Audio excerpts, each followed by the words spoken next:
sa tanan. So natas nos gabi na ron sa Martis sa gabi. So ato ni siyang ngalanan og gabi sa Martis set.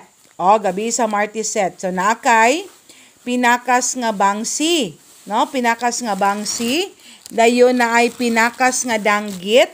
Pero kani nga danggit dagkuon ni siya ha, dayon na ay bukog. Na ay bukog ning danggita. Lami kayo. Di lagi boneless kay na may bukog. Dayon ang ato ang alangan. So alangan ang tawag ani. Tuloy ni siya nga alangan pud nga kanang unsa to? Alangang tuloy, alangan nga lupoy. Okay, so lami kay ni prituhon. Ang ato ang taran bagis or ang ngalan ani langis. Diba? Lami kay sa ato ang mga kanang kuan isa ni sa atong mga utan. Labi kayo kanang kuan siya kanang tigbas-tigbason. Hiwa-hiwaon dito.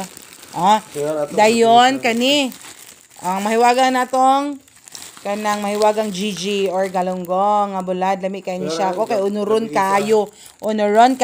Ang ato ang kani pakapin biya ha kasimpleng buhay kapakapin. Ayo jud mo anang kakuan ha pakapin. Dayon ang ato ang dilis. Gabi sa Martis set. Diba? Gabi sa Martis. Dayon ang ato ang duha ka putos nga tuloy. Pagkalami ang humuta lagi sa tuloy. Okay, tambok-tambok o yelo-yelo gud siya.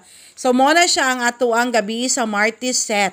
So naiupat ka set ani nga naghulat ninyo. Daghang salamat.